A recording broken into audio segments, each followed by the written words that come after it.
Assalamualaikum warahmatullahi wabarakatuh.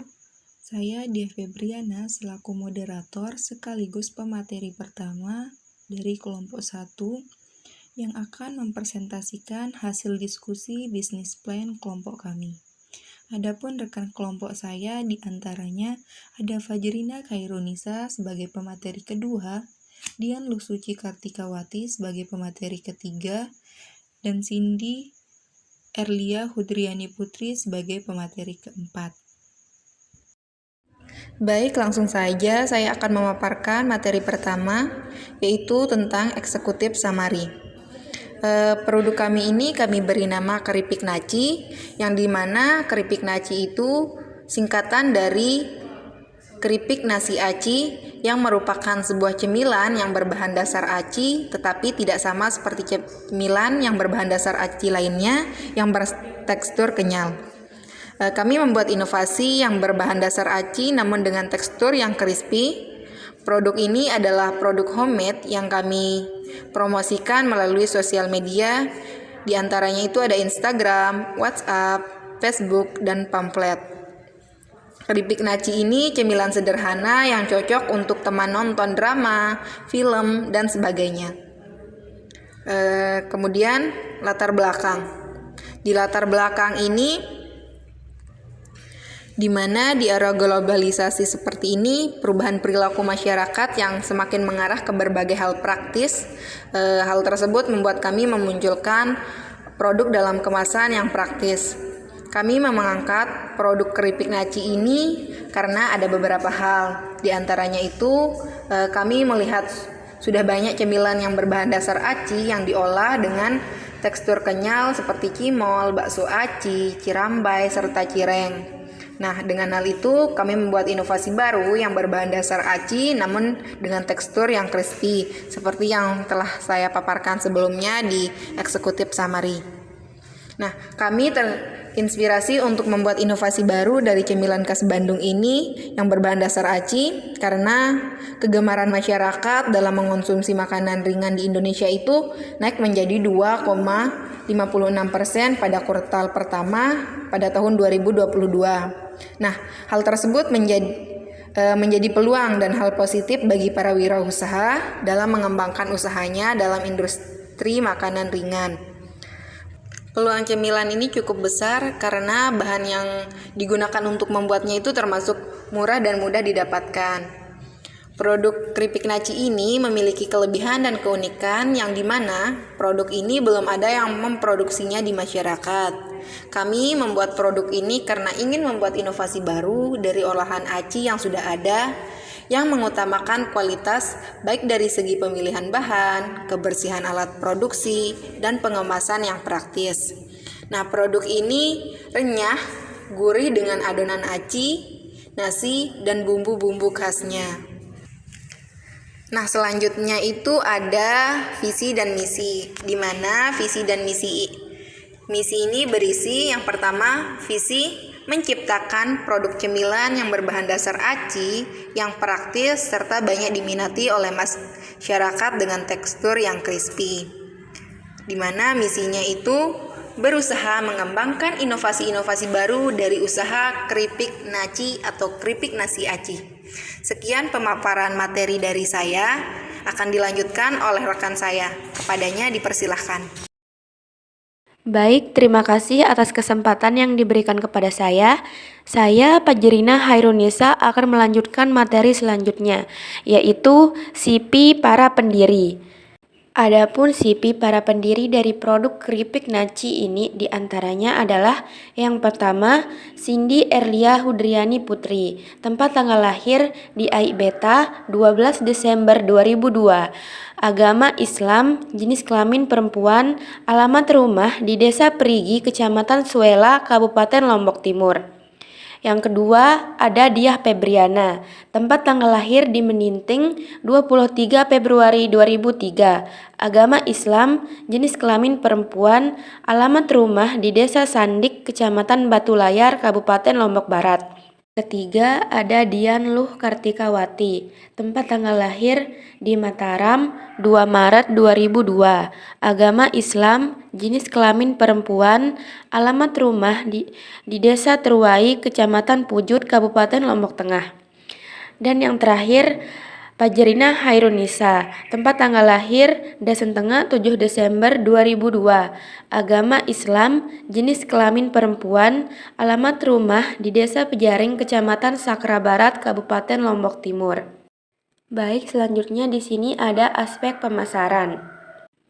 Di sini ada segmentasi pasar yang mencakup pertama, segmentasi geografi. Lokasi pemasaran pada produk ini di warung dan di toko kelontong. Yang kedua, segmentasi demografi.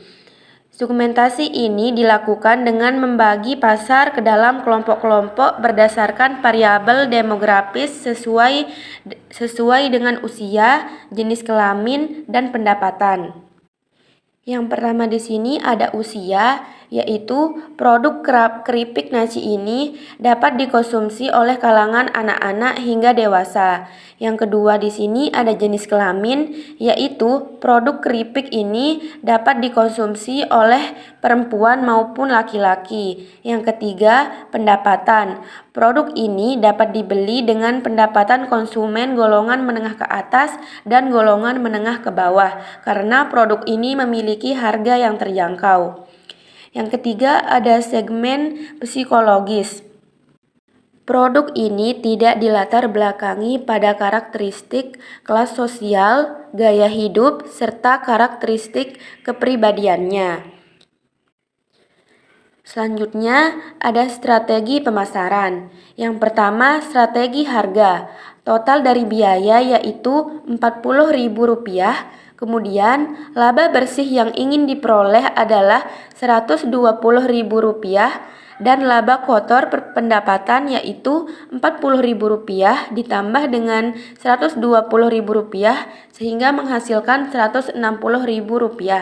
Produknya yaitu 20 unit. Harga jual produk per unit adalah Rp160.000 dibagi 20 yaitu Rp8.000. Yang kedua adalah strategi promosi. Jadi, promosi akan kami lakukan melalui jaringan sosial media seperti WhatsApp, Instagram, Facebook, dan pamflet. Yang terakhir adalah strategi distribusi. Kami menggunakan distribusi langsung dan distribusi tidak langsung, yang dimana kami secara langsung menawarkan atau menjual produk kami ke konsumen maupun melakukannya secara online. Baik, sekian materi yang dapat saya sampaikan. Selanjutnya akan disampaikan oleh rekan kelompok saya. Kepadanya saya persilahkan. Baik, saya Dian Lusuci akan melanjutkan materi, yaitu yang pertama tentang gambar produk. Di sini ada gambar produk kami yang telah kami coba buat, dan yang sebelahnya ada logo dari produk kami. Selanjutnya itu ada proses produksi. Pertama, haluskan bawang putih, kemudian haluskan nasi menggunakan cobek dan beri secukupnya minyak goreng agar tidak lengket. Kemudian campurkan nasi dan bawang putih yang sudah dihaluskan dengan tepung, merica bubuk, garam serta penyedap rasa. Lalu uleni semua bahan hingga kalis. Selanjutnya bentuk tipis adonan menggunakan tangan, kemudian goreng menggunakan minyak panas dengan api sedang, dan yang terakhir tiriskan dan siap disajikan. Selanjutnya ada struktur organisasi. Yang menjadi ketua adalah Cindy Erlia Hudriani Putri, yang menjadi bagian pemasaran yaitu Dia Febriana, Dia Lusuci Kartikawati, Cindy Erlia Hudriani Putri, dan Fajrina Hairunisa. Yang menjadi bagian keuangan yaitu Dia Febriana, dan yang terakhir bagian produksi yaitu Dia Febriana, Dia Lusuci Kartikawati, Cindy Erlia Hudriani Putri, dan Fajrina Hairunisa. Baik, terima kasih untuk pemateri sebelumnya. Di sini saya Cindy Erlia ingin memaparkan materi selanjutnya yakni tentang job description.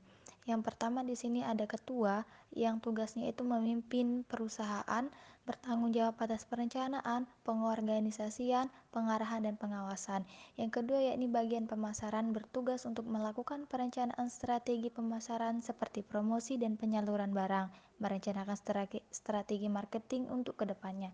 Yang ketiga yakni bagian keuangan, mengawasi segala pengeluaran dan pemasukan dalam perusahaan, penanggung jawab dalam pemasukan dan pengeluaran.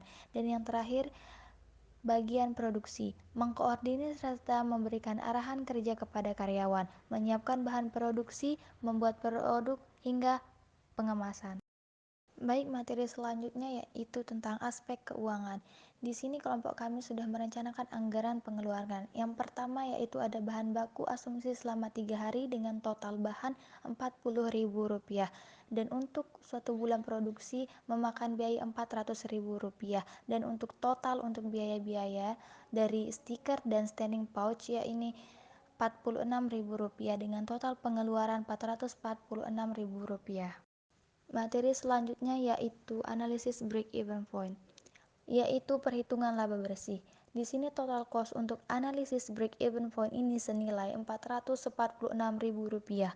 Hasil ini didapatkan dari total bahan baku senilai Rp400.000 ditambah dengan total biaya senilai Rp46.000. Selanjutnya yaitu total revenue. Total revenue dari keripik naci senilai Rp4.800.000.